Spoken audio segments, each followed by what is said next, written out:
Hello friends, आज हम आपको बताने वाले हैं इंग्लिश का एक न्यू टॉपिक जिसका नाम है डायरेक्ट एंड इनडायरेक्ट स्पीच, या इसी को बोलते हैं direct and indirect narration.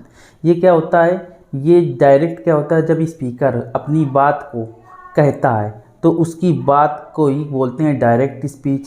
Indirect speech क्या होता है? जो स्पीकर की जो बात है वो अपने शब्दों में बयां करना, अपने शब्दों में उसको अपने शब्दों में बताना, डिक्टेट करना ही इनडायरेक्ट स्पीच होता है। तो बात करते हैं, देखिए इसमें थोड़े से इंपॉर्टेंट पॉइंट, जैसे कि अगर एक स्ट्रक्चर बता देते हैं, जैसे डायरेक्ट जैसे कह दिया द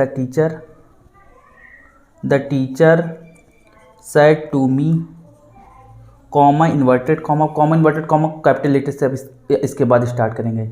द अर्थ इज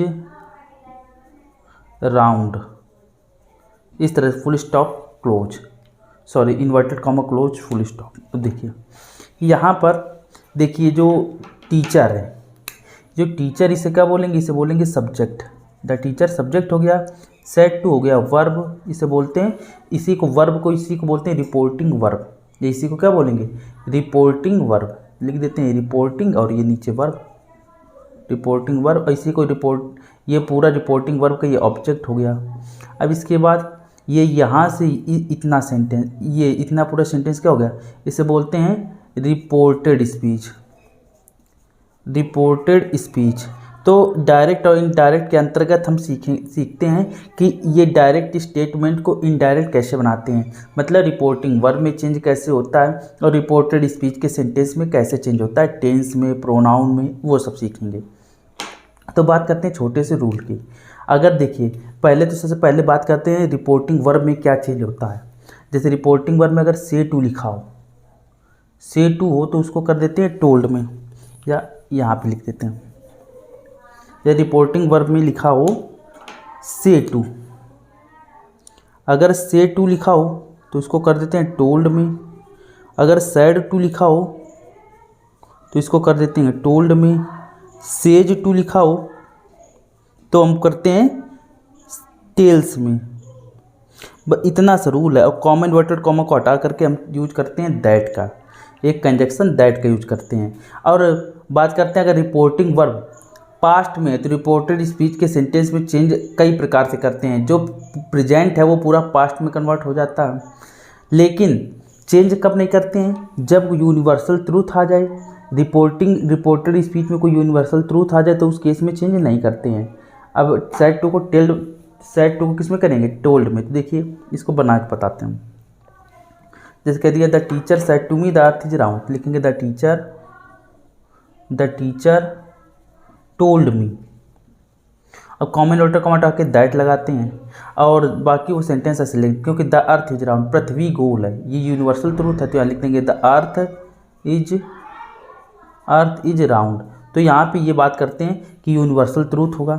कब कब चेंज नहीं करते हैं? अगर लिख देते हैं, अगर रिपोर्टेड स्पीच, यानी reported speech comma inverted comma के अंदर वाला सेंटेंस, रिपोर्टेड स्पीच प्रेजेंट में हो, सॉरी रिपोर्टेड स्पीच किस में हो? रिपोर्टेड स्पीच में यूनिवर्सल ट्रूथ हो, या फिर यूनिवर्सल ट्रूथ हो, या प्रोवर्ब मीन्स कहावतें हैं, प्रोवर्ब्स हो, या हिस्टोरिकल इवेंट, यानी हिस्ट्री में कोई चीज़ ऐसी जो घटना घटित हो गई, हिस्टोरिकल इवेंट्स हो। जैसे कह दिया इंडिया गॉट फ्रीडम इन 1957, तो यहाँ पे क्या हो गया? ये हिस्टोरिकल इवेंट्स हैं। जैसे इंडिया गॉट फ्रीडम इन 1947 में भारत आज़ाद हुआ था, ठीक है। तो ये हिस्टोरिकल इवेंट्स हो गया। जैसे और फैक्ट, जैसे कह दिया Gandhi ji was born in 2 अक्टूबर 1869, वो भी फैक्ट हो गया, हिस्टोरिकल इवेंट्स हो गए। तो ये सब जो होंगे ये चेंज नहीं होंगे। तो और बात करते हैं अगर रिपोर्टिंग वर्ब, ये तो हो गया रिपोर्टेड स्पीच में। अगर रिपोर्टिंग वर्ब में क्या हो? अगर रिपोर्टिंग वर्ब प्रेजेंट में हो या पास्ट में हो, सॉरी प्रेजेंट में या फ्यूचर में हो, अगर रिपोर्टिंग वर्ब प्रेजेंट या फ्यूचर में हो तो रिपोर्टेड स्पीच के सेंटेंस में कोई चेंज नहीं करते हैं। तो इसी रिपोर्टेड स्पीच के सेंटेंस में कोई चेंज नहीं करते हैं, कोई परिवर्तन नहीं करते हैं, इसमें कोई परिवर्तन नहीं करते हैं, कोई परिवर्तन नहीं होता है या करते हैं। ठीक है, बस ये आप रूल याद रखिए। अब हम कुछ इसी से रिलेटेड अब थोड़े से रूल बताते जाएंगे, उससे रिलेटेड एक्सरसाइज भी करवाते जाएंगे। अब बात करते हैं इस तरह के कुछ सेंटेंस, जैसे कह दिया he said to me 2 and 2 make 4। उसने मुझसे कहा 2 और 2 4 होते हैं। तो ये देखिए, ये मैथमेटिकल फैक्ट हो गया, यानी यूनिवर्सल ट्रूथ के अंतर्गत आता है। ठीक है, इसे बोलते हैं मैथमेटिकल फैक्ट, या इसी को यूनिवर्सल ट्रूथ के अंतर्गत आता है। यूनिवर्सल ट्रूथ या यूनिवर्सल फैक्ट है ये।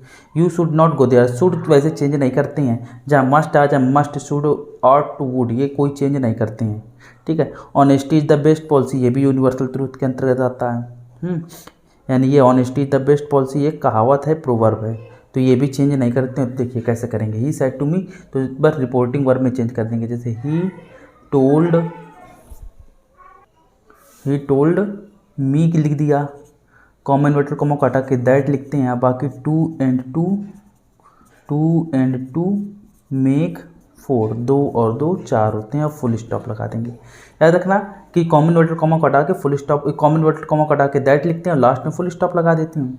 ही सेज टू मी, तो यहाँ लिखते हैं ही सेज है तो टेल्स मी लिख देंगे, टेल्स मी दैट। अब यहाँ थोड़ा चेंज करना पड़ेगा, यू सेकेंड पर्सन अभी हमने आपको बताया नहीं, लेकिन आप याद रखिए जो सेकेंड पर्सन होता है वो ऑब्जेक्ट के अकॉर्डिंग चेंज होता है और फर्स्ट पर्सन सब्जेक्ट के अकॉर्डिंग चेंज होता है। तो यहाँ यू देखिए सेकेंड पर्सन में ये मी, यहाँ तो इसका सब्जेक्ट क्या हो जाएगा, ये मी ऑब्जेक्ट है या सब्जेक्ट हो जाएगा आई, लिख देंगे I should not go there. जैसे कि हम my mother said to him, तो लिखेंगे माई मदर लिखेंगे told him, common inverted comma को हटा के दैट लिखेंगे। यहाँ भी आ गया you second person changes according to object. यहाँ हिम ऑब्जेक्ट है, इसका सब्जेक्ट यहाँ क्या हो जाएगा, ही मस्ट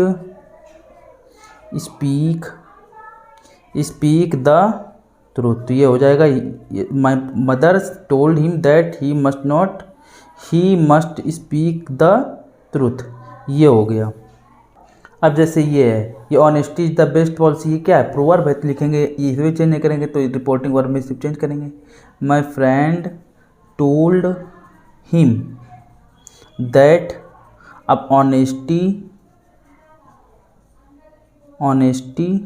सॉरी ये देखिए यहाँ थोड़ा, ऑनेस्टी इज द बेस्ट, क्या लिख देंगे, honesty is the best policy, honesty is the best policy. तो ये हुआ हमारा डायरेक्ट और इनडायरेक्ट का बेसिक। अब आगे की वीडियो में कुछ स्पेशल रूल के बारे में डिस्कस करेंगे। So that's all for today, thank you.